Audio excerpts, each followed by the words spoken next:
talk about in the second masterclass series on electric vehicles. Today, I'm going to talk about the ion cells first. That what is the benefit with these lithium ion cells are, and why is it more used in the electric vehicles? So there must be something special about these lithium ion cells. So why it is much used? So that's what the thing that I'm going to talk about. Thereafter, I will be talking about the specific characteristics of the lithium ion cells, that based on which characteristics you segregate, or you just short the lithium ion cells for your battery pack. And then the charging is a very much important talk because it is not a generic charging that we do with our lithium ion cells. So there are the certain profiles that need to be taken care of. So I will be talking about the charging profiles. Then the lithium ion pack design I will be looking at. So we have a hands-on also, like you must have heard of the internal resistance and capacity and all these things. So there are certain hands-ons also that have tried to attach today. And then the battery pack calculations hands-on that I'm going to talk to you about. And then when you are designing the battery, certain considerations that you need to make regarding the spacings and all. So that's what also I will be looking at in this session today. So, okay, so starting the lithium ion session. So you know that the lithium is the lightest metal available. If you go through the periodic table, so you must be remembering the hydrogen, thereafter helium, and now the lithium. The third atomic number is of the lithium, and this is the lightest metal available on Earth, and that has the highest, though it is lightest, but it has the highest of electrochemical potential available. And because of this lighter in the weight, it is a very much suitable for the cells to be designed, which will have the less in weight and the less in volume, and the because of the highest of electrochemical this cell has available. So the lots of energy that we can harness from these lithium ion cells. So that's what the specific benefit we have with the lithium cells. There is the theoretical capacity per gram of lithium we can achieve up to 3.8 H of capacities from 1 gram of a lithium. So you can imagine that how much power and how much of energy density that we can gather. And the best thing about the lithium is that in normal of the cell reactions, whether you take the lead acid cells or the nickel metal hydrides or the nickel cadmium, in all of the cells, in the reaction, the metal takes into the part, like your lead and lead acid, there is the metal that takes into the part in the reaction. Same way it happens in the nickel metal hydride, but lithium is special in this case, though I'm not talking about the lithium metal cells, which you have used in your lots of applications, which is a single time charge. That is a primary battery or primary cell that I can call. But here I'm talking about the secondary lithiums. So secondary lithiums means which the cells which could be charged and recharged again. So the secondary cells have the lithium not as a metal, but as a ion that takes part into the chemical process. And here is the reaction. So lithium cobalt oxide, and I will be talking about the anode and cathode, then I will be discussing it more. So once lithium cobalt oxide is amalgamated with this graphite, so then this lithium, so this cobalt oxide segregates, and this lithium is segregated on the parts as an ion on the current collectors. So once this lithium ion is segregated, and lithium ion is taking part into the reaction. So what happens that once you are discharging, so the lithium ions get segregated on one of the electrodes, and once you are discharging, so the reverse of the lithium ion happens, and it comes in the again in its original form. So the metal part doesn't get wasted any of the time, and it is the passage of the ions happens from one electrode to the other through the separator material. And this is going through a non-aqueous solution of a lithium salt, which is used as an electrolyte. So if metal is used, so what happens that the metal will degrade over a time period, and that's what will be affecting the life cycle of the cell. So that's what happens with the lead acid cell or nickel metal hydride cells. But if the iron is taking part into the reaction, so the metal is not degraded at all, and we have a very huge life cycle for the lithium ion cells. So this is the one of the good thing that is about the lithium ion cells, and that is the one of the most benefit that I can talk that the about the lithium ion cells are that it is not getting destroyed over a longer amount of a time period. And once the cell is going to be used over a longer time period, so after a fixed amount of a life cycle, so what happens that some kind of a degradation happens in cell, and then that degradation can lead to the uses of the cell for the secondary lives, like you are using it for the electric vehicles in its primary life, and after some degradation of the cell, you can use it for your power storage, or maybe for your power bank, or maybe for the power storage for your power backup for your UPS or inverter applications. And again, after some of the time, you can use it for the tertiary uses. So the cells can be used again and again. Some changes after some kind of electronics that you need to change with your regarding the estimations for your SOC and SOH, and the same cell could be used again and again. And nowadays, some battery regeneration kind of thing is also happening, that they are claiming that they are increasing battery lives, but they are not. That is not a very established method. It has been yet, but yes, people are working on it, and somehow some uh, results have also been drawn out. So this is due to this reason that metal is still there. It is ions are moving from one place to another, and you may find wonders that still we are not being able to use the complete capacity of the lithiums. Like what is the thing is that lithium cells, the lithium which we are using, so these lithiums can have a capacity of around 3000 Ah per kilogram. So the capacity of a lithium is 3000 per kilogram. That's the capacity that we can gather. This is a theoretical capacity I'm talking about. And if we are working on a 3.7 volts, so 3.7 into 3000, so it will be coming approximately to 10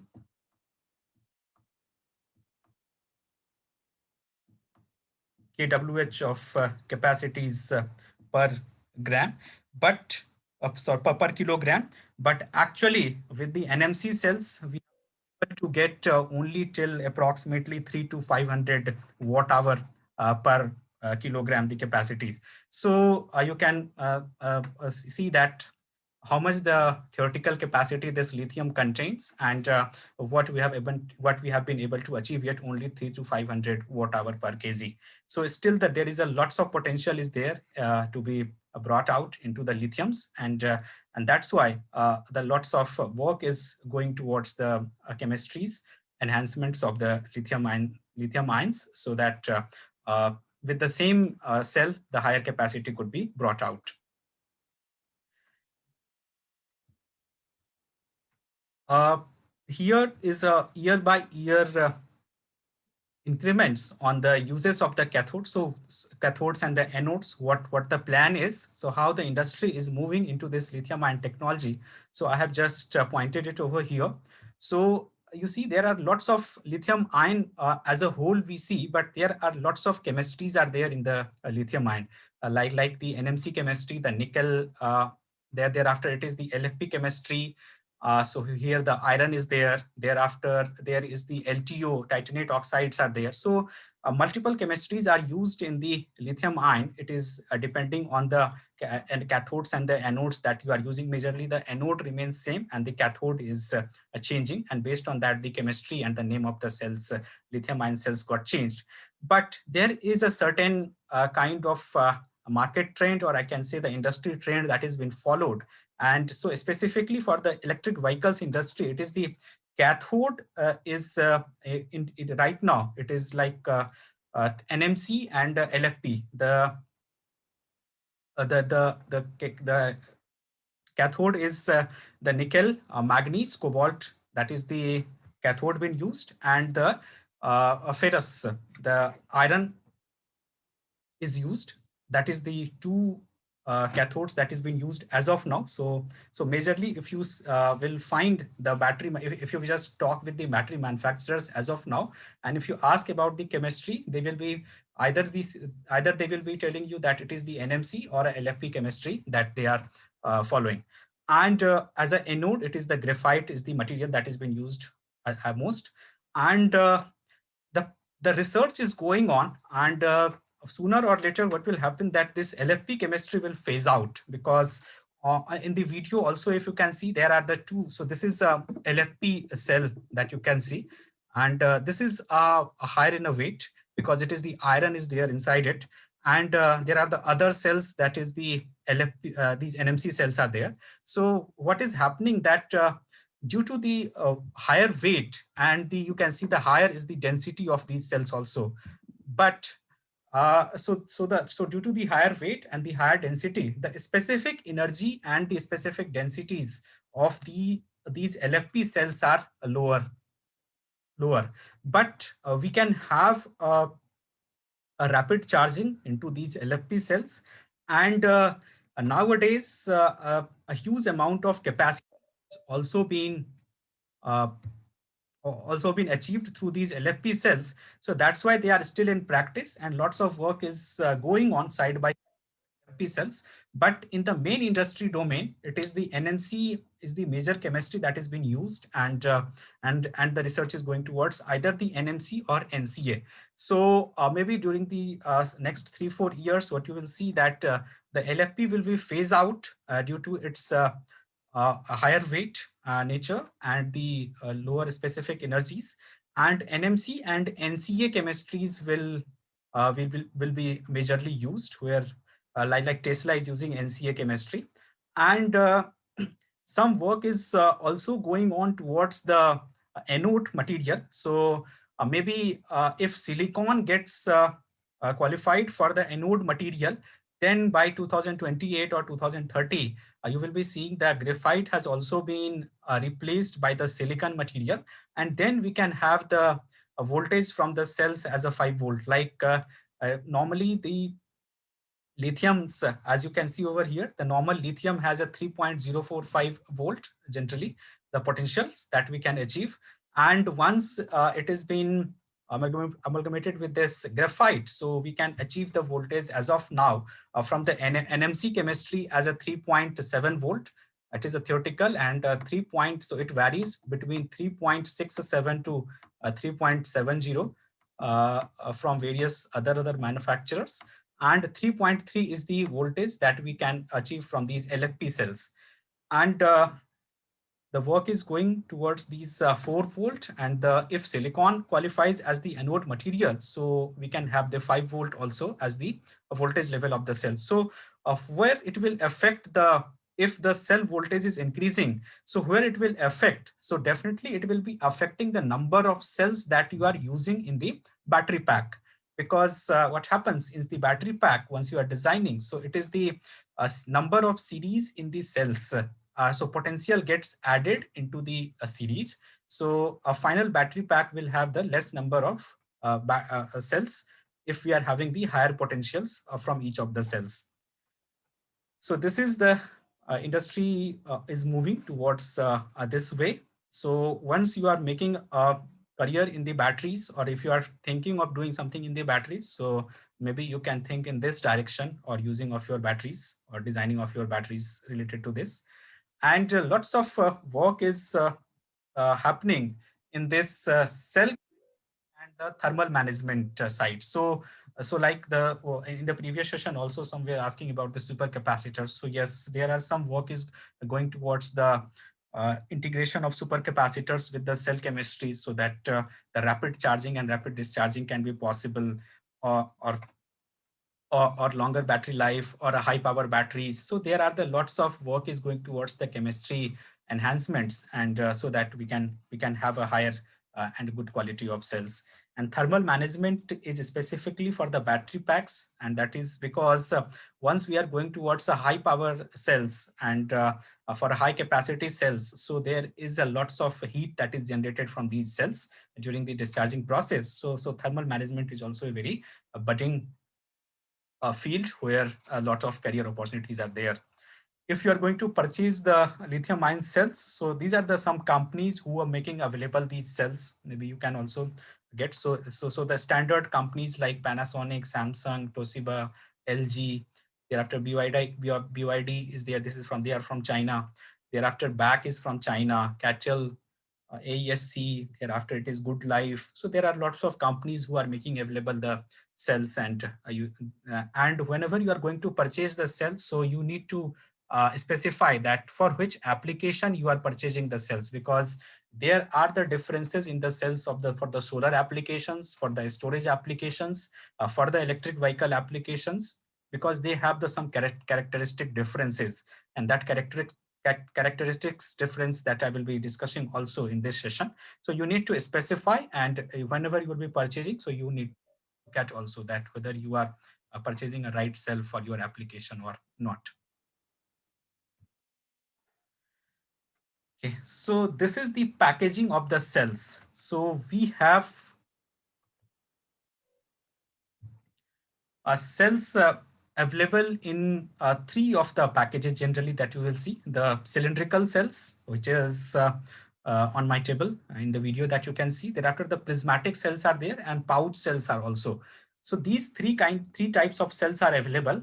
Whereas in the cylindrical cells, there is a standard size is been maintained. Like if you will hearing of this 18650 or like 22650. So these are the standard size that is being maintained for the cylindrical cells, where 18 mm, 18, this is the mm. So this is 18 mm is the dia of the cell, and 65 is the mm is the length, and this represents that this is a cylindrical form. So 0 represents it as a cylindrical form. Same way in 22650, it is 22 mm is the dia, 65 mm is the length of the cells. So cylindrical cells have the standard formats and the standard sizes, but the prismatic cells and the pouch cells, they don't have the specific size. The prismatic cells and pouch cells are prepared as per the requirement of the application. So for which of the application the cell is designed, as per that the length and the width of these prismatic and pouch cells are designed. So that's why they don't have any specific. Now, how do these cells are prepared? So actually, whenever these cells are made, so there must be some material into it. So there are the electrodes, there are the cathode and anode points are there, and there is a separator material that will be used in between the cathode and anode. And whenever the reaction happens, so the ions move from the one electrode to the other, and that passes through the separator material. So if you see the structure of these lithium ions, here is the structure that you can see that we have a separator material, then we have a negative electrode, the positive electrode, and this separator material goes in between all of them. This negative electrode and positive electrode have the current collectors also. So like the copper and aluminum is generally used as the current collector materials, which is connected. So copper is connected with the anode, and aluminum is majorly used with the cathode. And whatever the solution is prepared, so they are being pasted over these copper foils and the aluminum foils, and then these electrodes are made. And then the separator material is put between these two electrodes so that they will not fuse. And then they are formed into the cell case. So we have a specific size of the cell cases are there. Like in the cylindrical, we have a specific can shape cell case in which it has been formed, and then the electrolyte materials are filled into it. So I'm coming to that. In the prismatic cell, the similar kind of thing is maintained as in the cylindrical cells, but you can see there is a little more wastage of the space that happens in case of these cells, right? So there is a so specific energy from the prismatic cells may be little lesser compared to the cylindrical cells, depending upon that how much space we are going to waste. Same way, in case of a pouch cell, what happens that we don't have any provision of a casing over here in the case of the pouch cells, because there is a no specific size is maintained and there is a no canning structure is there. So electrodes are prepared and electrodes are stacked over one to other. So in case of a pouch cells, the electrodes are stacked, and in between the stacking of the electrodes, the separator material is put. And then the current collectors are connected with these electrodes, and that's how the pouch cells are formed. There is a specific thing with the pouch cell is that you need to leave certain space in case of a pouch cells. We can have a more specific energy generally in the pouch cells, because what happens that in case of a cylindrical cells and in case of a prismatic cell, you are going to maintain a casing. That casing will be of a metal item. So the can of your NMC cells, like the cylindrical cells, and the casing of your prismatic cells will be hard casing, and it will be of some metal material. So they will have higher weight. And compare, and in case of a pouch cells, the outer casing of the pouch cells are made of the polymer material, so they don't have much weight compared to these prismatic and the cylindrical cells. So if I'm talking based on the cell level, so we may have higher specific energy from the pouch cells compared to the cylindrical and prismatic. But what happens that in case of a pouch cells, once you charge, so they get some swelling, and once they get discharged, so that swelling goes up. So you need to leave certain space in the battery pack. So once you are making the battery pack out of the pouch cells, you need to leave certain spaces, and that will waste the space in the battery pack. So corresponding to the to the cell level, the pouch cell will have the higher specific energy and the higher energy density. But once we are taking it the consideration of the battery pack towards the pouch cell, so there it might have the less specific energy and less specific energy density. So that's what also you need to take care of, because the densities, the specification relates to the weight and the size of your battery packs. So as I was talking about, so we have the separator, we have the cathodes and anodes. So this is the transverse cut of the cylindrical cell that you can see. So it's starting from the center, you can see over here. So we have these cathodes and anode material. So green is been represented as an anode and yellow is represented as a cathode material. And on both of the sides, we have these a separator. So on both of the sides, the separator material is pressed, and it goes into a spiral format. And these spirals, so this is you see it as a spiral, but actually it is a jelly kind of a material that is being used. So how this uh, uh, how this is put into this can? So they are just rolled in a jelly format. There are a multiple winding and unwinding process that has been followed onto the manufacturing line, the assembly lines of the lithium ion cells. And then the spiral kind of structure has been formed, and they are been put into the can. So this is a completely automated process that has been followed, because there is a particular heat is maintained, certain fumes are getting out, and once you are filling the electrolyte into this cans, so again certain specific fumes that get out, so it will be very dangerous for a man. So that's why this is a complete automatic process that has been followed for these cell making process. And depending on the type of cells, depending on the industry, like whether you are making the cell for the electric vehicles industry, whether you are making the cell for the solar industry or for the storage applications, so the processing also differs. So what I'm talking about, the processing means the formula which is being used for the cathode and anode to make.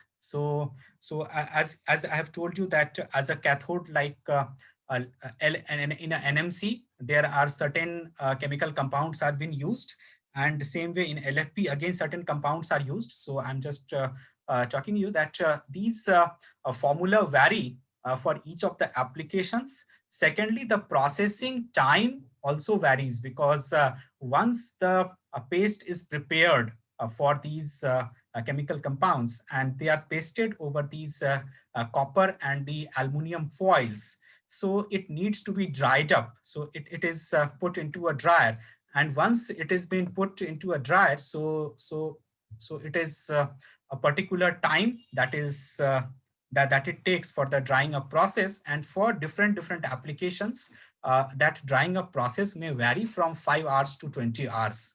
And as higher the drying process will be, so it will be affecting the internal resistance of the cells also. So if we need a higher internal resistance, so maybe the drying time will also be higher in that case. And then there is a rolling and cutting process is there in the machines, so that that also the thickness matters in case of the different cells. So like generally the films which is prepared, these cathode and anode films which is prepared, generally they remain of 40 micrometers to 100 meters, 100 micrometers of a thickness level. The processing is done, and once they are pressed into the once they are done, the rolling is done. So then after the rolling, they come to the 5 micrometers to 25 micrometers into the thickness level. Is everyone having an audio issue? Is my voice audible to everyone? Okay. Mr. Kripal, you can just reconnect again. Maybe it is issue at your end. Okay. So there is a particular process is there, and maybe if you want to know more about the how the manufacturing of the cells are done, so we have a complete structured training program on the lithium ion cells. So you can learn more on the lithium ion manufacturing in the sessions over there. I'm just giving you the brief that how it has been done. So, and there is one more thing that you can see, that it is a spiral kind of a structure even followed. So if the metals, these connecting metals through which these terminals are connected. So if terminals are connected at the end only, like here and here only, or maybe here and here only, the terminals are connected. So what will happen that if iron is um, if the iron is segregated over here, so it will take this much amount of time and the space to come to this location. So what happens that at the multiple points, the metal parts are the metal terminals are connected, and that's how your positive, and they are collectively been connected to the positive and negative terminals of the cells. So this is the manufacturing process in brief. So first, the raw materials are prepared. So these raw materials are taken like your for the cathode and anode. So like for the NMC chemistry, it is the lithium, cobalt, nickel, and for the anode, this graphite material is used. Uh, you knew that for the anode preparation, 90% of the graphite is used, and then the solvent, for the solvent, the deionized water is used, and the additives, some additives and binder materials are also used. So 90% is around the graphite material, 3% weightage is of the binder material, and 2% is the additive material, that's the SBR is used. And for the cathode, our material is lithium, nickel, manganese, and cobalt oxide. So that is the 90%. Again, it remains. Uh, the solvent is again the methyl pyrrolidine, and the binder material is PVDF. That is the 5%. And so this is just for the information that I'm talking. Maybe once you will go more into the cell manufacturing process, you can learn more about this. And what is the material that is for the separator? So for the separator, this is a polymer material, and this polymer material is pyroolefin. And what is the good thing with the pyroolefin is that it has a very stable mechanical property. It is very low in a cost, and it is produced by polymerization of olefin with the olefin ether, and it is a porous material, and the size of these pores was the through the separator material, the ions have to move from one electrode to other. So the size of these pores are generally kept of 30 to 100 nanometers of a range, and generally separator is kept of around 30 to 50% of porosity. So it is not remain 100% porous. So 30 to 50, because then it will lead to fusing of the cells also. So around 30 to 50% of porosity that is maintained for the separator material. So it is the these are the materials which is used. So first the raw material is there. Thereafter, after the processing, the powdery materials are prepared out of these raw materials, and then the coating process happens on these anode and cathode. So for the preparation of the anode and cathode, the for anode it is the copper foils are used, and for the cathode these are the uh, uh, aluminum foils are used, and on both of them the coating of these powdery materials are done, and then they are sent for the drying into the dryer, and where the temperature is maintained. So in the dryer, again it is a four chamber is in the dryer itself.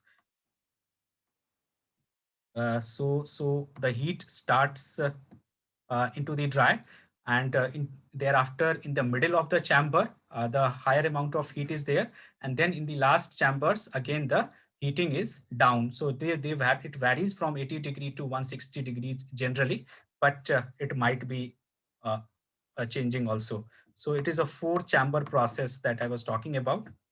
So in two of the chambers, initially like 80 degrees centigrade is maintained.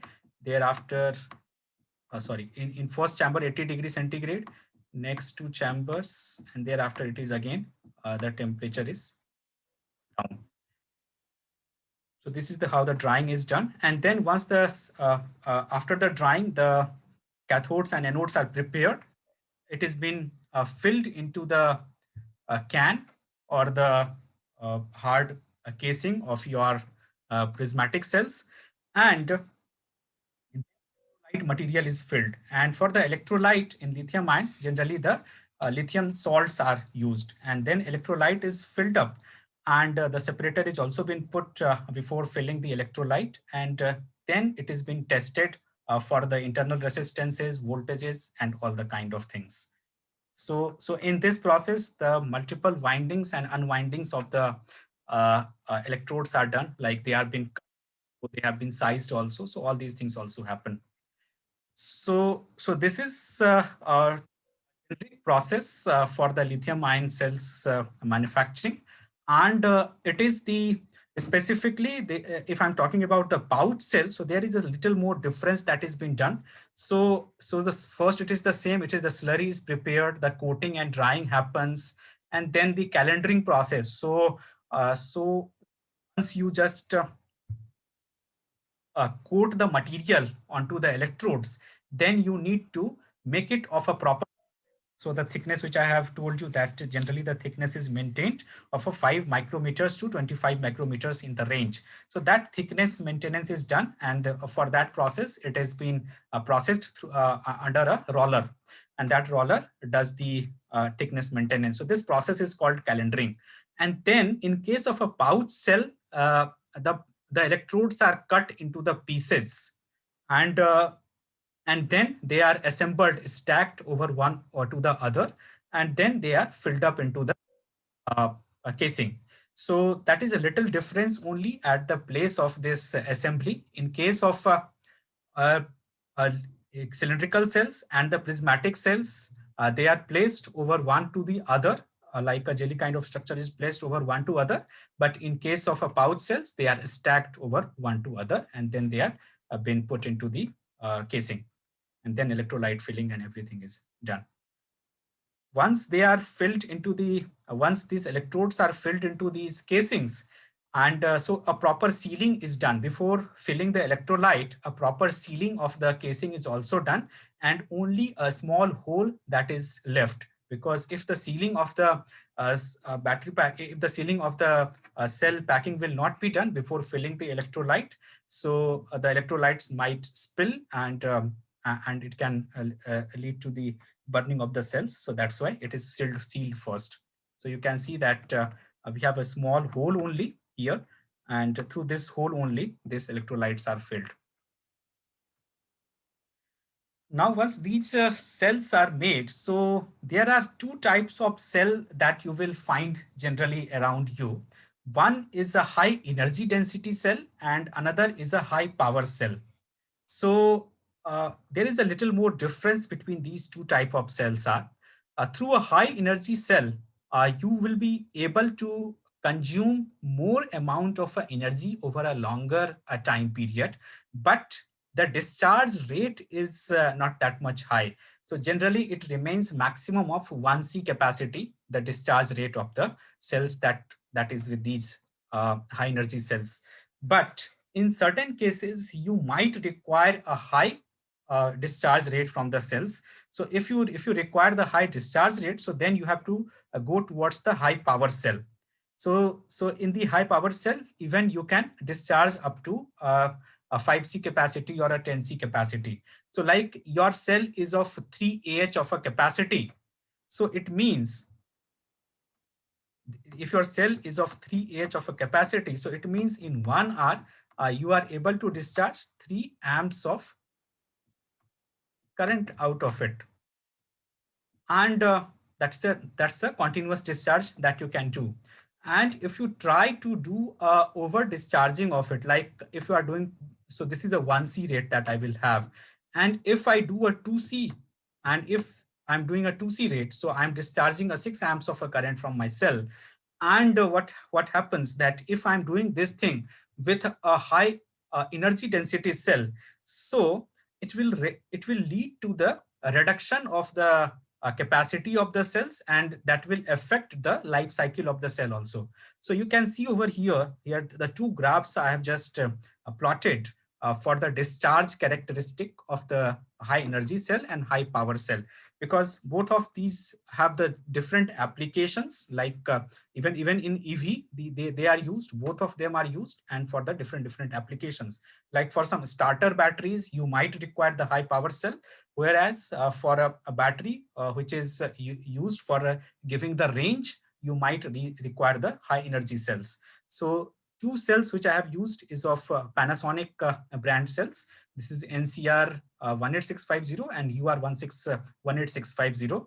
The capacities of cells is always varying. In case of a high power cell, you will always see that the capacity remains lesser compared to the high energy cell. And the specific thing that I wanted to show you, that if you see over here, so it is the, if I'm doing it at a 0.2C rate discharge, so we have a very good discharge. So this is the area that I'm covering. So this is the area for my total energy. Sorry.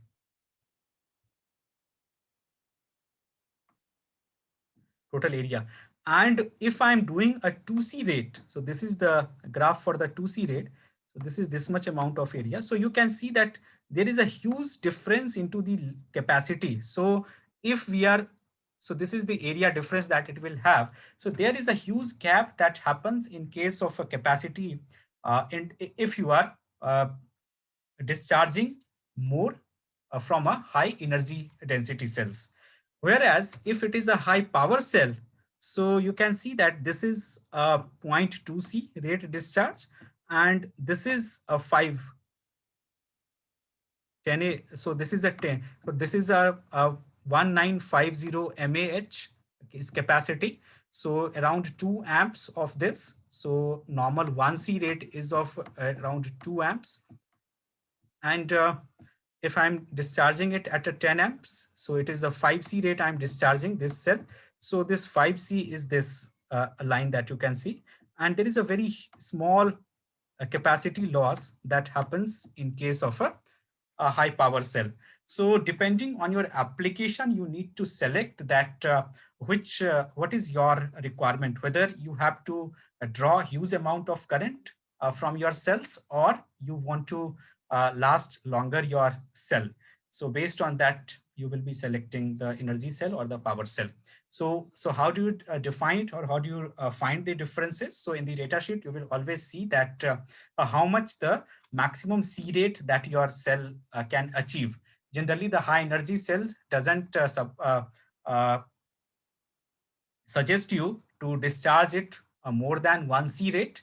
And in the high power cell, you can discharge at a higher C rates. So in EV applications, most of the cases where the use amount of current is required for the inertia to give to motor, so we may have the requirement of high power cells also.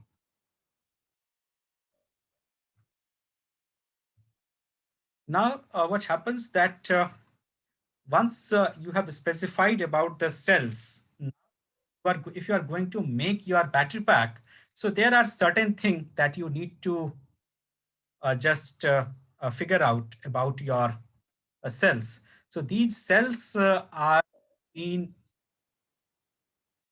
specified based on their capacity, that how much the capacity is there and how much capacity loss has happened to the cells. Based on that, you short the cells, thereafter the internal resistances and the discharging rate. So what happens that generally the lithium ions have the very small discharge rate, only 1 to 2% of the discharge rate it supports over a longer time period. But what happens that once you are making it into a battery pack, so you have to specify all your cells should be of a similar capacity in the nature. The internal resistance should also not be varying. And if resistance varies over a over a higher difference, maybe a 10% or a 20% of a difference of your internal resistance has in your cells, so that internal resistance affects a lot into the charging and discharging process and to the heating of cells. So and there is a myth is there that the capacity is related to the internal resistance. I'll just also clear it to you. So internal resistance also remains similar whenever you are selecting the cells for your battery pack, and the discharge, so you need to specify that it should not be higher. Like once you have just charged any cell and put it, so in the next 24 hours, the discharge rate is a very high. But after 24 hours, the discharge rate goes up to 1 to 2% of the total capacity. So you need to specify about the discharge rates also, that how it can affect the cell's life. So there are the first thing is the cell capacity. So what happens that if you are taking any cell, so the theoretically we have the 100%. So this is the SOH. There are the two terms that you hear mostly. It is the SOH and the SOC, the state of health and the state of charge. So state of health is told that how much usable your cell is. So when the first time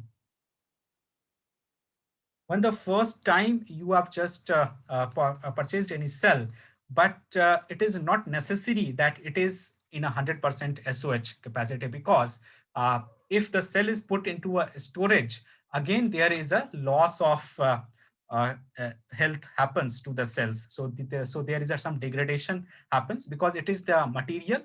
These things are the physical thing that I'm talking about. Theoretically, once a cell is manufactured and it is into the factory, into the storage, so theoretically there should not be no degradation should happen to the cell.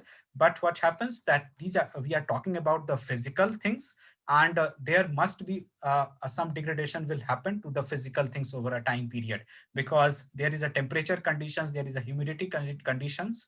So all these, based on all these things, these health of the cells degrade. So this might be in a percentage way, this might be into a capacity loss way, but it will be.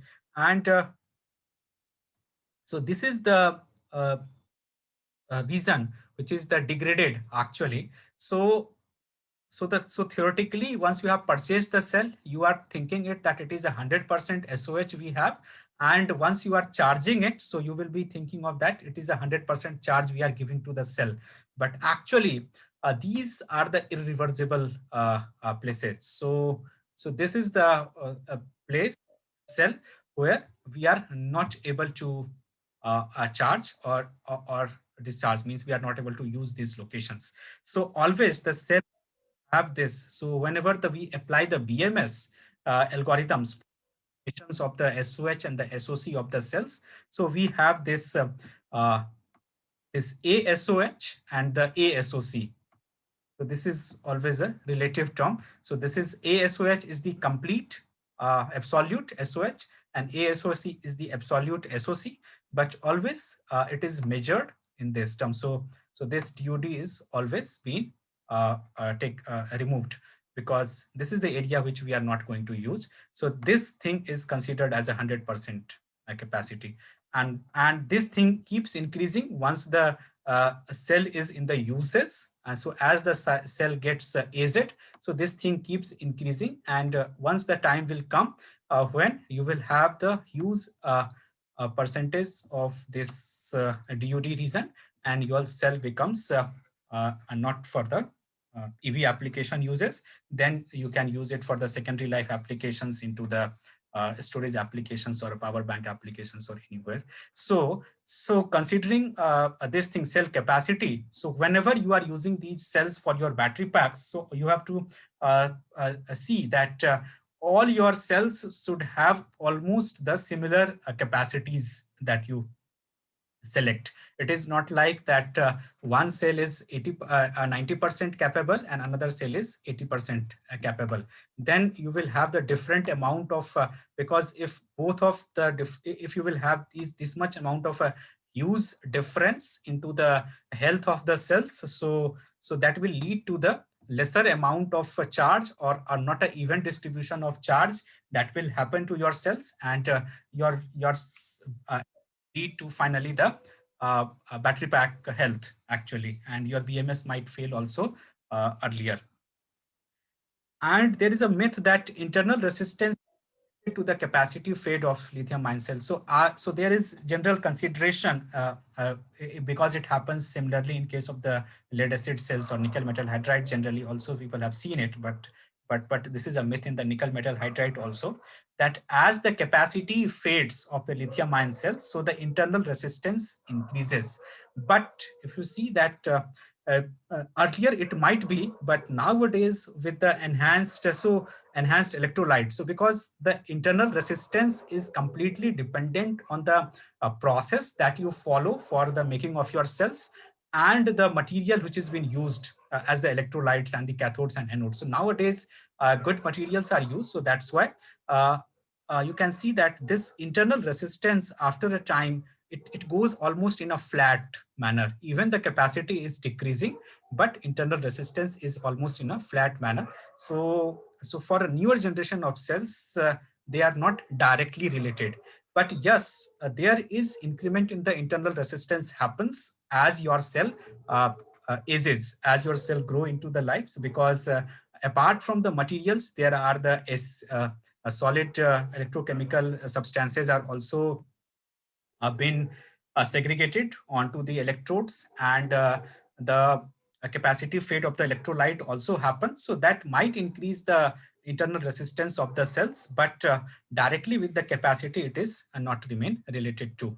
So internal resistance is a very important thing that in these cells. So what happens that due to the electrolyte material, so these are the physical materials they are. So it refers to whenever the current flows into this so the movement of the ion happens and the current flows through the cell. So these are the materials, they oppose the flow of the current, and due to this opposition, the voltage drops, and this lead to the cell to heat up, because if there is a potential difference will happen, so that will affect to the blockage of the current, and that will lead to the heating up of the cells. So if we have the higher uh, internal resistance, so my cell will also heat up more.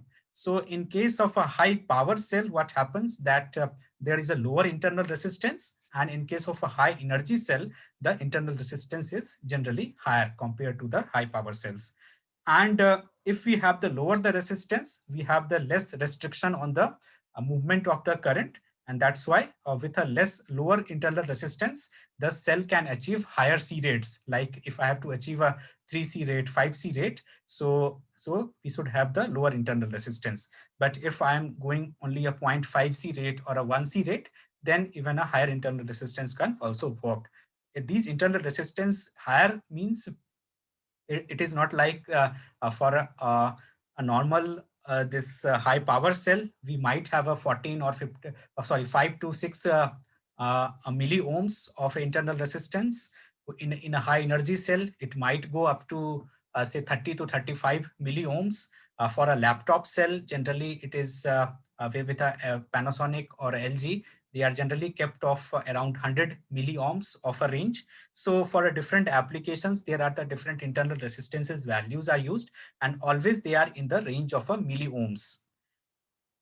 And as the cell ages, due to the internal corrosions, as the cell ages, so there are the internal corrosions happens, and that may also lead to some reactions, that is the parasitic reactions that we call in the cell terminology. So that will also lead to increment of the internal resistance. So you can see in this image that we have a load over here. So this higher R is a load. And so this is a load over here, and this is the cell. So cell has the potential terminals, and through that the potential difference happens. And there is a material, this is the internal resistance due to the material. So I'm talking about this internal resistance. And due to this internal resistance, the potential across these will drop. So if what happens that if load is not connected, if we don't have this connection, so then the current will not be flowing, and this potential difference will be there will be absolute potential difference, or that we call as a V open.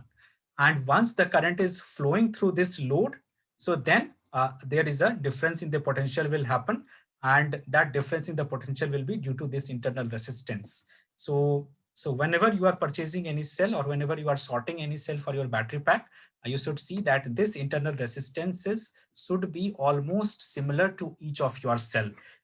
And there are the multiple methods been used for the measurement of the internal resistances, like DC load method is there, conductance method is there, frequency testing method is there, or the electrochemical analysis method is there. So these all are things are in a deep it is almost of 3 to 4 hours of a discussion is there on each of these internal resistance testing methods.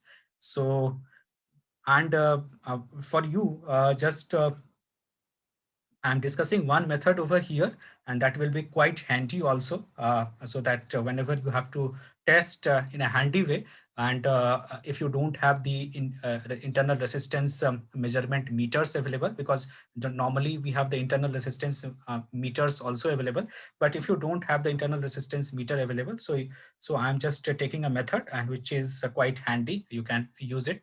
So these are the different methods, just for your knowledge purpose, you can read about it. And if you take this training program, so you have this methods discussions in the training program also. Okay, so here is the cell, that is the internal resistance is there, and the method that I'm going to talk. So we have a load. So this is the method that I'm going to talk. So we have a cell over here, and we connect a load. And what happened that once we connect a load, so the potential difference will happen across these two terminals of the cell. And this, if we are able to measure the flow of current through the cell, and if we are able to measure the drop of voltage across the terminals, then we will be able to measure the internal resistance also through the Ohm's law that you have read. I think most of you have read about the Ohm's law in your, maybe in your school time. So that is the quite handy law we will be using over here also. So the principle, as a principle, what is the we will be we will be taking open cell voltage. So once we will be taking the open cell voltage, so it means the load is not connected. Once the load is not connected, we will have the V open. And in the case of a V open, we will have the potential difference across the terminals of the cell, and the current will not be flowing across these load. And once we will attach a load to this, so then the current will be flowing across this load, and then there will be a drop in the voltage that will happen. So we will have the V drop also. And once we will measure this V open and V drop, and we know that what is my load is, so RL we know, then we will be able to calculate the amount of current that has been flown through my cells. So the amount of current that we can measure, and then from the amount of current, we will be able to measure the internal resistance of my cell, because the drop that we can know. So this is the principle that we are going to follow. So able to see the video. So we have a cell over here. So we have the two terminals, as you can see. And in these two of the terminals, we have the positive is the red, and the black is the negative terminal. As a load, we have the resistances over here. It is around 21 ohm resistance that we are having available as a load resistance. And for measurement of the voltage, I will be using the multimeter. So as a, you can note also, I will be taking care of. So here I'm just first measuring the open cell voltage.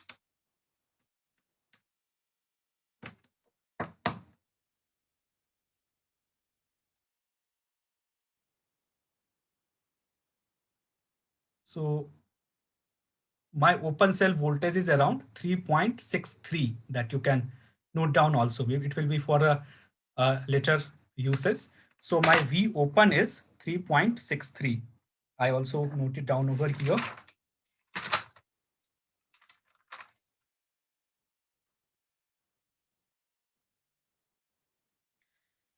Now here is a load resistance is there. So I just measure the resistance value first.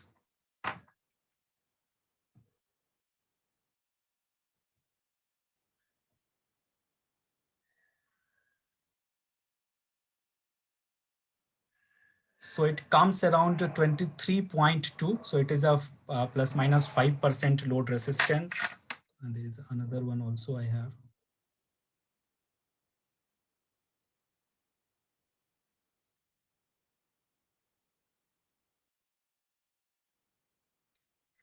Let's take this one.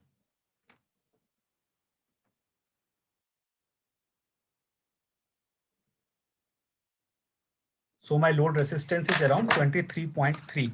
So my load is RL is 23.3 ohms.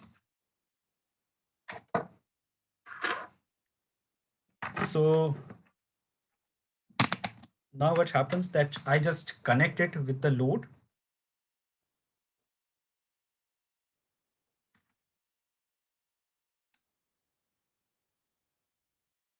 And I will not remain connected for a long time, just for a few seconds, so that the battery will not be discharged also. So as I connected it through the load,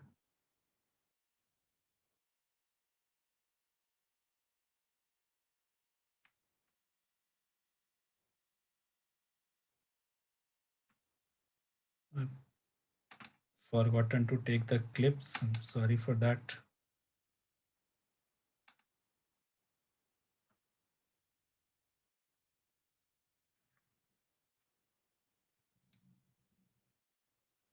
So the drop has happened, and you can see that now the drop is almost 3. The battery is now, cell is now at around 3.58 volts. If you can see the multimeter. So my, just before just noting down, so we are just, my loaded voltage is 3.58. Okay, so the measurements, what necessary measurements I have done. Now I am sharing my screen again.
here I'm noting it.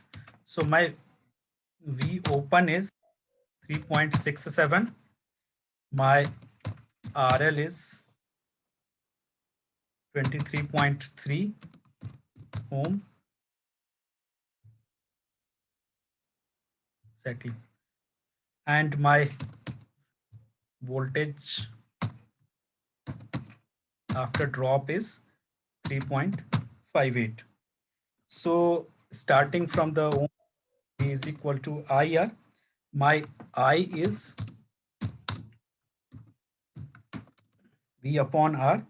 So the amount of current that is flowing through my load is actually how much?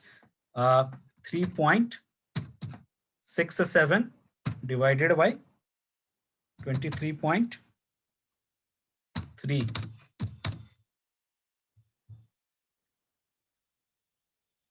Okay. Okay, sorry. Maybe I have. Okay, right.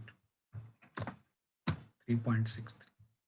So this is the thing. So 3 point. Sir, Yes. answer is 0.15. Pardon?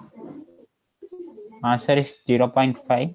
Okay, I'm also calculating in the meantime. I've calculated. I'm Okay, just sir. calculating for in front of you only. So 3.63 divided by 23.3.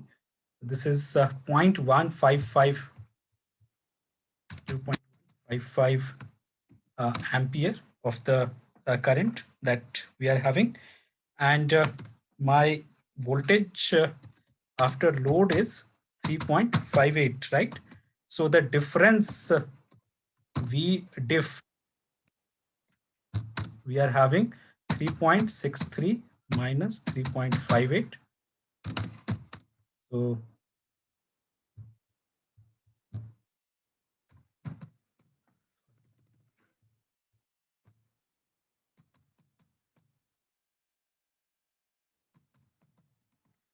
0.05 volt. Now again applying the, so drop voltage is 0.05 volt. Now the again from this V is equal to IR.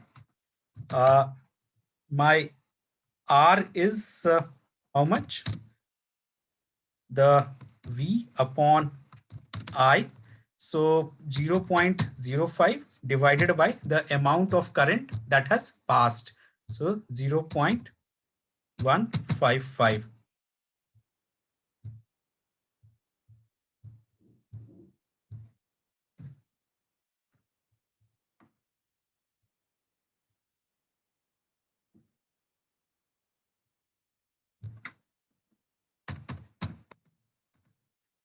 Point 322.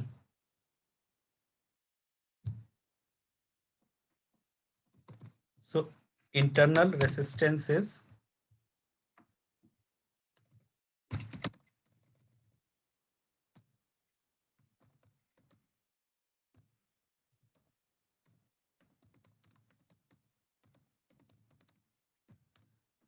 0.322 ohms. I think this is the answer which you have got.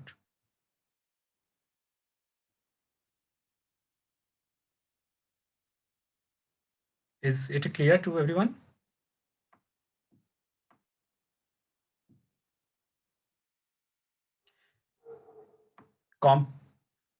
Related to the electric, this is a generic cell. Related to the electric vehicles, this is a higher. Generally, we have the internal resistance in the range of 14 to 50 milliohms in a good cell. But this is also this could also be used for two-wheeler applications. These cells could be used. But if you are looking for a four-wheeler applications, such kind of internal resistance is not good for you.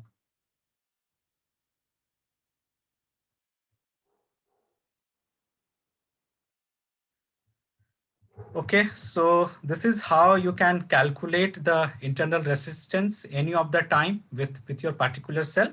But if you have to do it on a mass level, so there are the internal resistance and spectroscopy meters are coming from the multiple companies like CADEX and all these companies. So you can take them and may use them also. Now related to the charge profiles. So I'm just maybe session can be get extended by 10-15 minutes. I hope you don't have issue. Hope everyone is enjoying the session.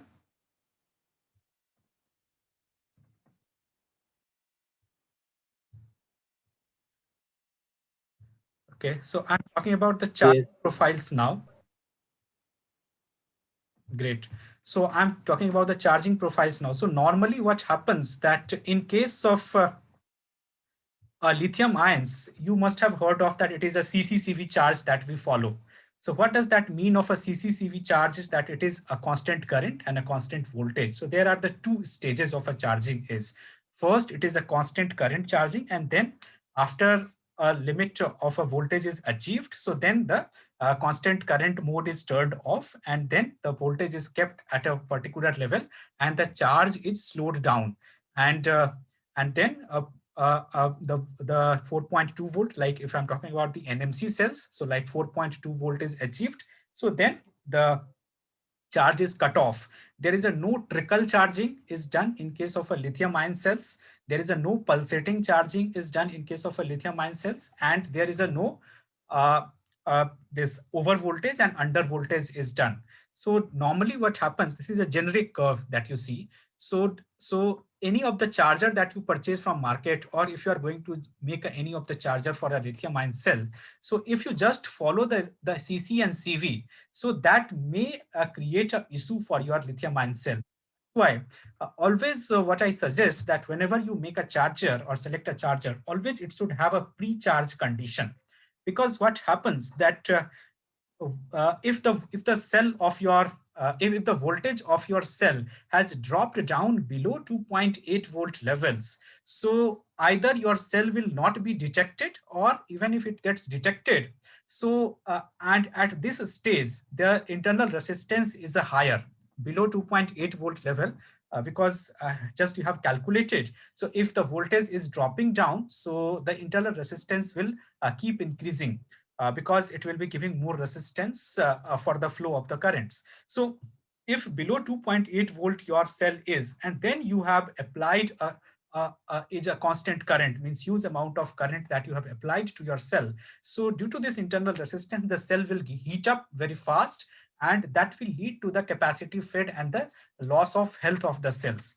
So generally, a preconditioning, a pre-charging is done for the lithium ion cells. And once the pre-charging is done, then you apply the amount of current to your cell, so that a constant current phase that you apply. And then once it has reached to like a 4.2 volt level, so this is the 4.2 volt is the maximum voltage that we have with these NMC cells. So peak voltage, lithium ion cells, NMC cells are 4.2 volt, and the nominal voltage is kept around 3.7 volt. So once you have these 4.2 volt level, then you just stop the constant current mode, and then you shift the the charger into a constant voltage mode. So your voltage is maintained throughout this time, and then you start dropping the current.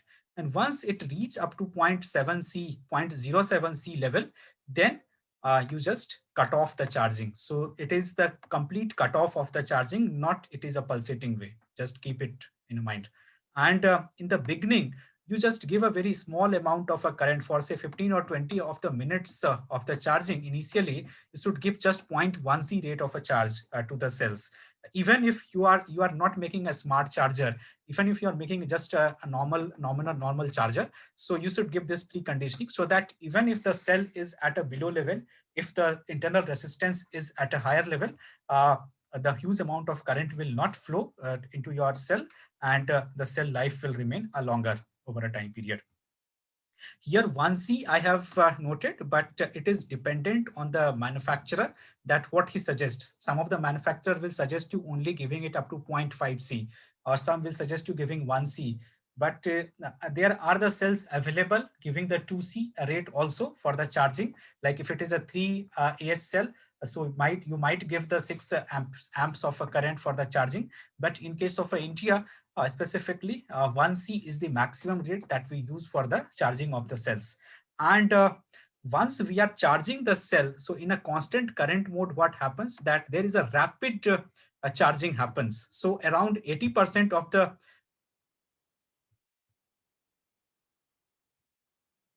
around 80% of the capacity of the cell gets charged in the CC mode only. And then around 20% of the capacity is fed with this CCV mode. But time, if you see that the CC mode is around, like if it is a 3 hours charging cycle, generally it is suggested the 3 to 4 hours of the charging cycle.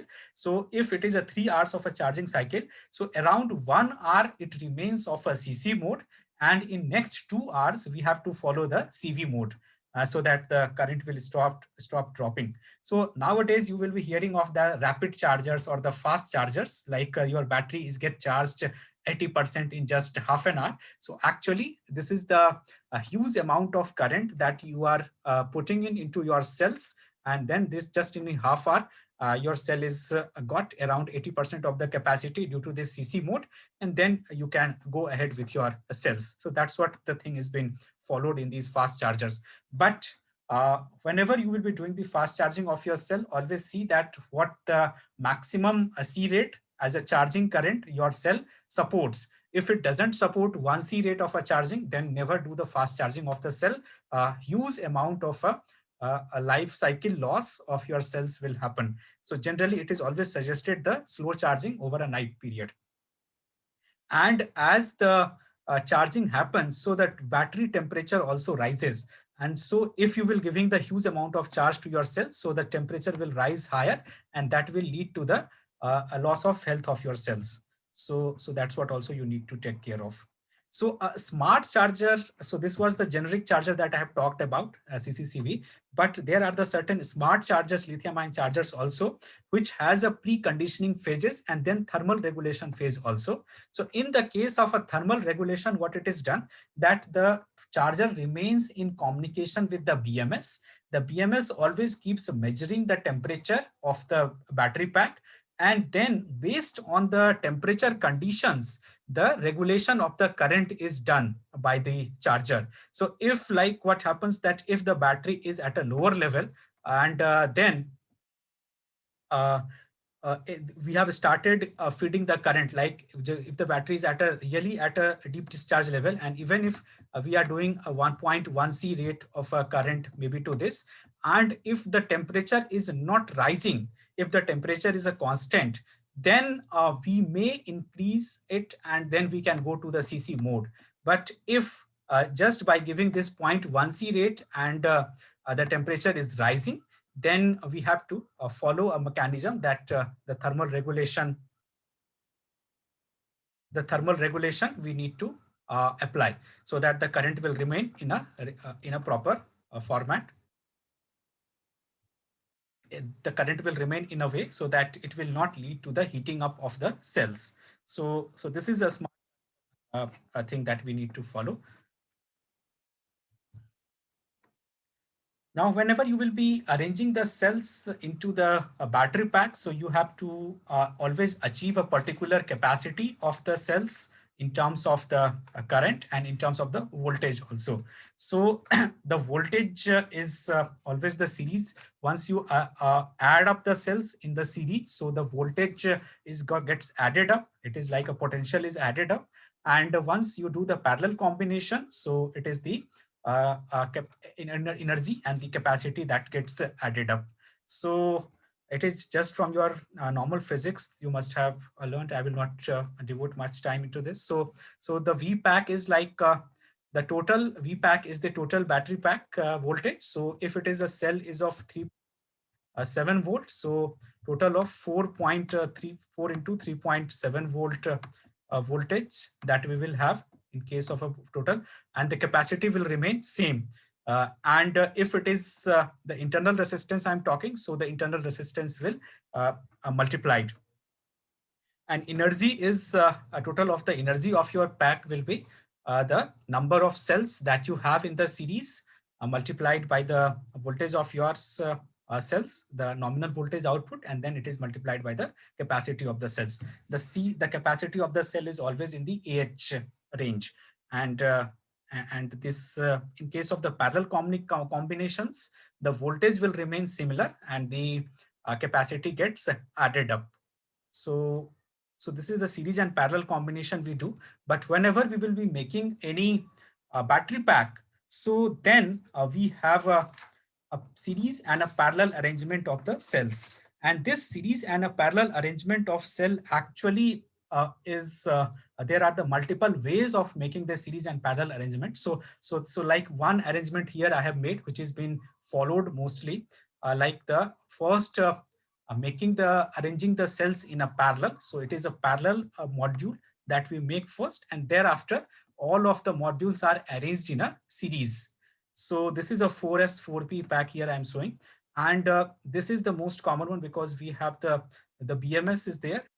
BMS is connected on each of these series in this case, and here we have the calculations. So energy of the cell is calculated based on the number of cells total we have, and then the voltage of each cell and the capacity of the cell.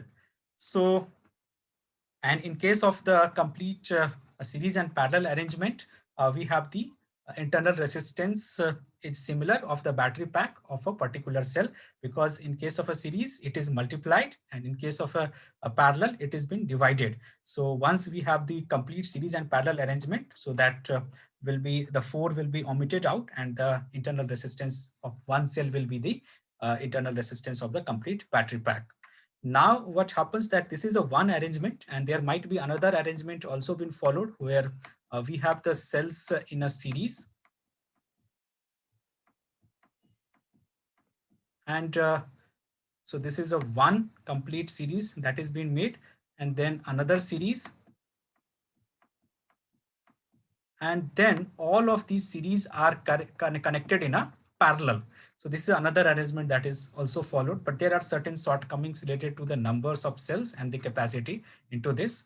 And in case of this arrangement, what happens that even if the cells are at a different this capacity levels, so they are balanced by the BMS, and the BMS is considering the terminals as each of the terminals as the voltage points, and the delta sigma ADC is used in the BMS for the capacity estimations and the level of the voltage of each of the cells.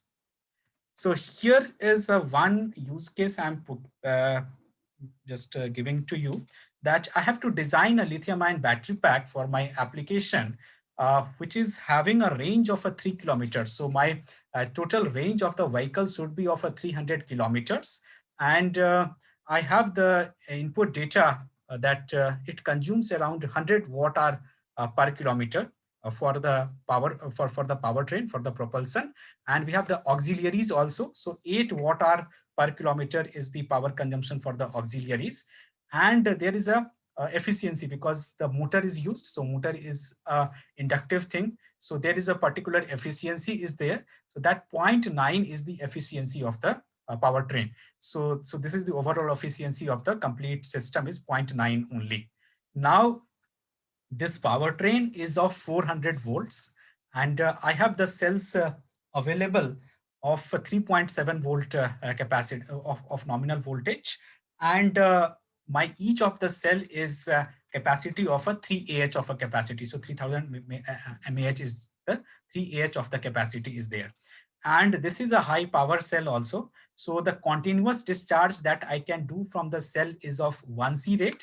And for a particular cases, if for a initial inertia for the motor, so I can draw up to 3C rate of a current also, just for a 10 seconds. So this is the data that I'm having.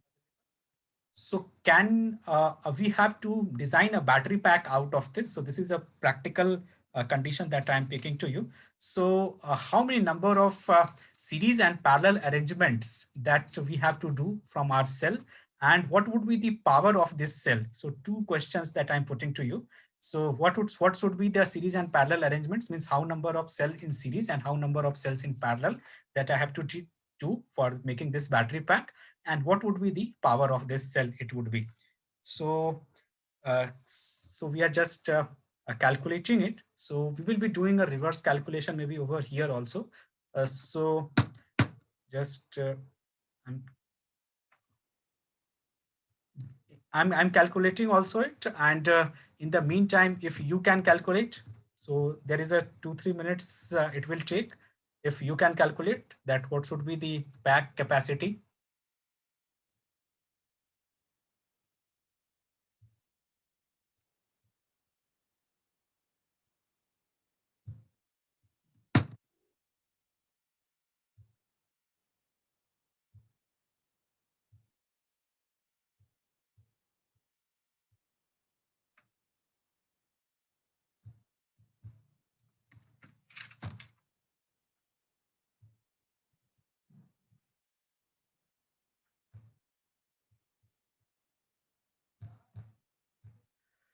Okay, so I have available data is range is of 300 km. My mileage is 100 watt hour per km plus 8 watt hour per km. And so my total mileage is 108 watt hour per km. So first, what I need to get the information is of how much energy of my battery pack, how much energy that I require, or how much energy of this battery pack should be. So I have to go around 300 kilometers. So actually 300 into 108, and total would be divided by 0.9 because this is my efficiency. So 300 into 108 divided by 0.9. So 36,000 watt hour. So this is will be 36 kWh of the energy capacity of this battery pack. And my required powertrain voltage is, so V powertrain is how much? 400 volts. And my V cell is 3.7 volt. So the number of cells in series, what I have to do, I have to gather 400 volts. So 400 divided by 3.7. So it will come how much? 400 divided by 3.7. It comes around 108. So number of cells in series will be 108. And I know that my energy is 36 kWh that I have gathered. Now I need to calculate that how many number of cells will be in parallel. So NS, number of cells in the series, I have calculated. Now I have to calculate the number of cells in the parallel. So so E is from the formula which I have shown you earlier during the pack making. So total of cells in the series is 108 into 3.7 into my capacity is 3Ah, 3000 mAh is the capacity of my cells. So 3Ah is the capacity into the number of cells in the parallel. Now this E is 36,000.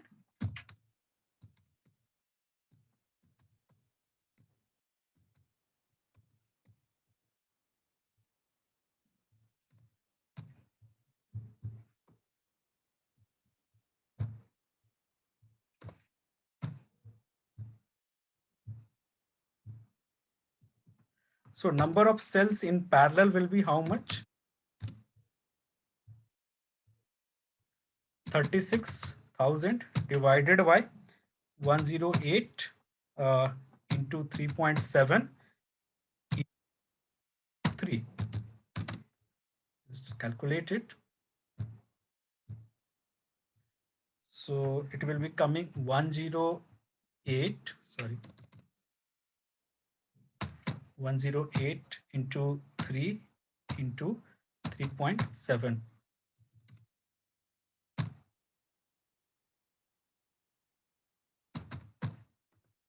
It is 1198.8. Now if we have to divide through this to 36,000. So 36,000 divided by 1198.8.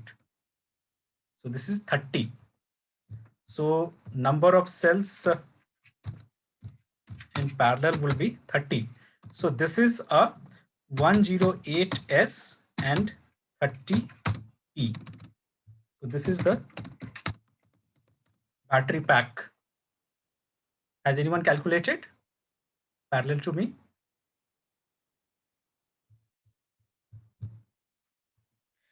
Now I have to, so this is how it is. So I'm just, okay, before that, I just make you the power. Thereafter, I will show you the arrangement. So power. So I have two specifications. If you remember, I have shown over here. So the two specifications are that either you are drawing the 3C rate for a 10 seconds and 1C normal continuous discharge. So like for a 10 second, I'm drawing the power first. So for 10 second, so P10, if I say, so it is number of cells in the parallel into the number of cells into series into my nominal voltage output into what is my cap. So what now I have to give the current output. So how much the current here I should give? Because your power is what? V into I. So V into I is, it means that if your capacity is 3Ah, so your normal capacity is 3Ah capacity. So if I am drawing it at a 1C rate, so I will be drawing around 3 amps of a current in a 1 hour. But if I'm drawing it at a 3C rate, so it is a 9 amp of a current that I can draw. So here for a 10 seconds, I'm drawing at a 3C rate. So that's why I have to multiply 3 Ah into 3. That's the total capacity that you have. So for a P10, it is number of cells in the series. It is 108 into 3.7 into 3 into 3. So we can calculate it.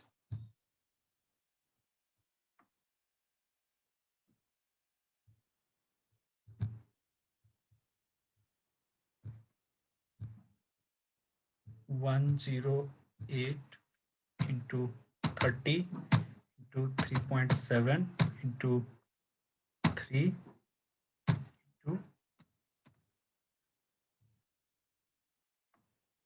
So this is 107.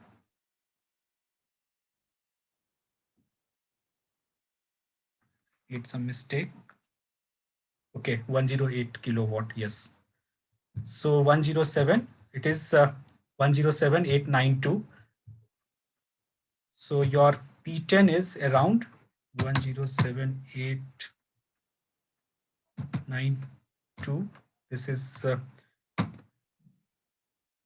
watt hour.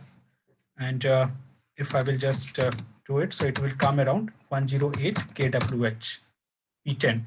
And the P continuous is the continuous discharge it at a 1C rate. So it will be divided by 3. So 108 will be divided by 3. So that comes around 36 kWh, my power of the battery pack. Is it clear?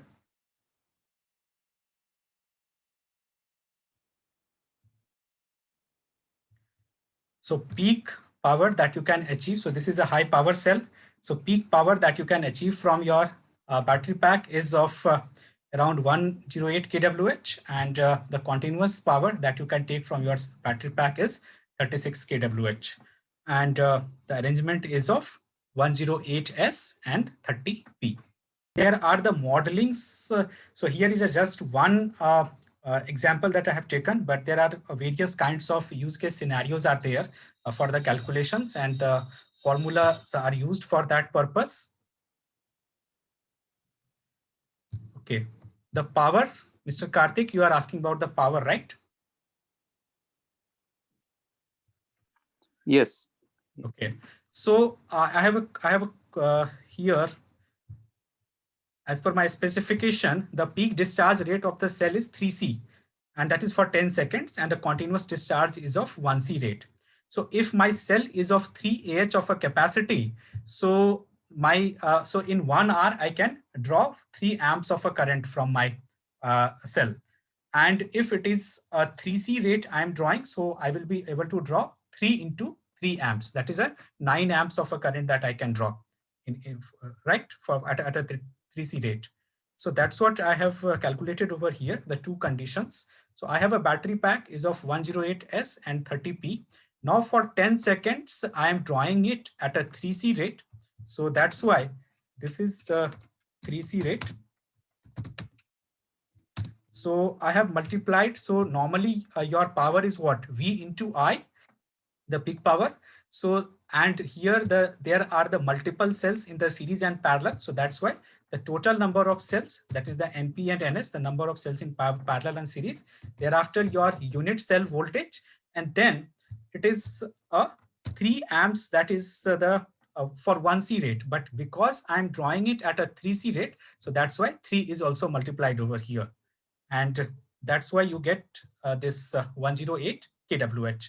But at a normal discharge rate, it is a 1C rate that I'm talking about. So that's why I have divided this 3C rate power 108 divided by 3, and I'm getting the 36 kWh at a 1C rate.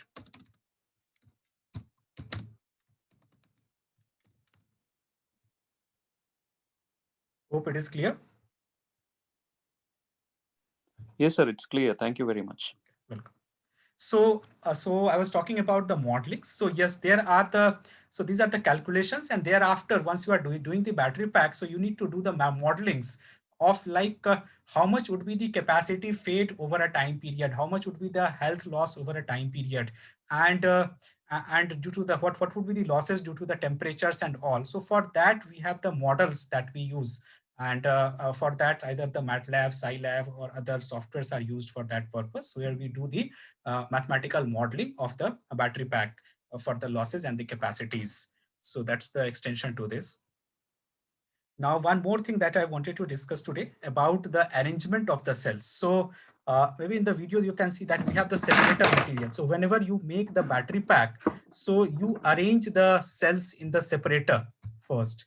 So you can see this is the separator material that is used and in my hand. And in this, the cells are arranged. Now, this separator material is formed in two ways. And these two arrangements, I'm just showing it over here, because this is how do you arrange in your cell. So either you will be doing, just one second.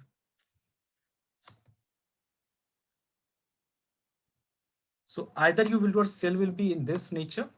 You are arranging the cells in this way. This is a one case, or you might be arranging the cells this way. Here the gap is. So this is a hexagonal gap that you have, and here the square shaped gap that you have. So you can see over here. So these two kind of arrangements actually also lead to the capacitive fading. And this is a just a formula that I'm talking to you, the value which is already been gathered. So around so the efficiency that we get in case of this square arrangement around 0.78 percentage, and around 22% of the efficiency that we lose in the case of the square packing of the cells. Whereas if we do the hexagonal packing of the cells, so the efficiency is higher in this case, and around only 9 to 10% of the capacity that we lose in case of a hexagonal packing. So whenever you do this packaging of your cells, also you need to take care of that, how much amount of a space that you are leaving in between the cells. This is specifically for the cylindrical cells only, because in the cylindrical cells, always there will be some gap in the packaging. In case of a pouch cells and the prismatic cells, we don't have generally these gappings, and the air gaps are not maintained that much. And these gaps are necessary because once we do this thermal management of the cells, so either the pipes or the coolant material is filled between the cells. So these spaces are used for the coolant materials, but it also leads to the capacitive fading. So you need to take care of these things. So this was it related to the lithium ion cells today. In our next of the session, I will be extending this to the smart battery side. So now it is not only the lithium ion cells and the batteries. So in the electric vehicle application, with the introduction of the heavy electronics and the IoT and all, so it is the smart battery packs are being designed nowadays. So that is called the data-driven batteries. So in my next of my session, I will be discussing about the smart batteries, and how the data-driven batteries are designed, and what are the parameters that we need to look at, how we can drive the battery with the help of the IoT applications, how we can make the battery pack, and what is the specifications for the fleet operation of the batteries and swappable architecture of the batteries, and how IoT is implemented into this. So these are the things that we will be discussing in the next of the session, and that will be again in the next month on this 3rd of Saturday. And if you have any queries, so these are our contact details. You can always contact us. If you have if you're designing something, you need some guidances, so you can write to us. Maybe we can look at those things. And for the videos, so this will be uploaded on the YouTube channel. In the beginning also, I have given you the link, and so here I'm giving the link again. Maybe you can just keep it in your record, so that next time the video is uploaded, so you will have this video over there. And for the feedback of this session, I just I'm giving the feedback link also.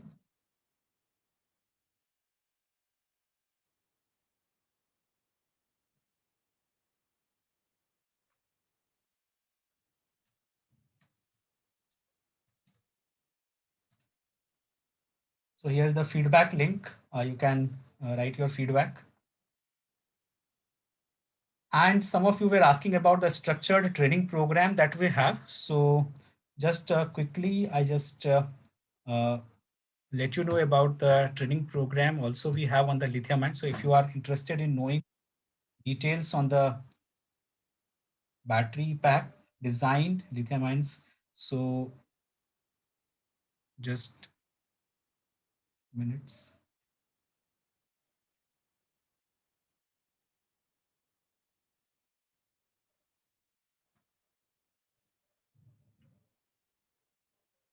So this is a lithium ion battery pack design, modeling and safety program that we are also running. And if you're interested, you can ask about this. So this is online program, and we have the hands-on also in this, the modelings, and for modeling, software modelings, hardware modelings, everything is there. And this is these are the contents of the program is. So starting from the cell, we go to the battery pack levels, and not only the battery pack, the BMS part is also been covered, and the BTMS part is also covered. So we start with knowledge of the cells and how it is manufactured, what is the specifications and the characteristics. Thereafter, the measurements of the various parameters of the cell, and then the battery pack designings. So calculations, modelings and all, what is the materials and all these things are being used and what is the specifications for them. Thereafter, once you have made the battery pack, the certifications and the safety standards that you need to follow. Once you are transporting the battery pack, so what are the standards that you follow? And this is a regional safety standards are there, like for European Union, there is a separate, for India, there is a separate, for USA, there is a separate. So what are the regional safety standards that you need to follow? Thereafter, the second life applications of your cells, and then the smart batteries. So data-driven batteries, how you can design for the fleet applications. So that also been covered over here. Then what are the tools, and like if you are going for a battery business and going for a battery manufacturing plant, so what are the tools and technology that you will require and how you create your project report. So that is also. And then as a bonus to this program right now, it is the BMS program and the battery thermal management program that is also been added over here. So what is the BMS? How do you select the BMS for your battery packs? How do you estimate the SOC and SOH? What is the BMS front end and how do they make the difference? So the semiconductor part and how do estimate the voltages and all the things, and the thermal management modelings, how do you do? So these things are done, and for the modeling we are using the Scilab and the MATLAB softwares, and for the hardware modeling we have the development boards and the calculation mechanisms which has been used. So this program is specifically been designed whether you are going for a job in the lithium ion section or you are looking for an entrepreneurship, or you are going to start your own lithium ion battery pack program. So this program is designed keeping in all the things in mind, and the registrations are going on, and there is a special batches there's one more batch that is going to start now, and you can register for this program if you are interested to know more about the lithium ion battery packs. And this is completely support is also there after. So there is theoretical sessions and the practical sessions are covered in 1 month. So this is a 1 month duration of a program, 4-week program, and after that you will have the support from us running throughout. So if you are working on the lithium ion and you face issues, so you can always ask with us. If you so these are the certain things. Okay, and if you have to just inquire about the program, so I'm just pasting the link. You can inquire about the program, and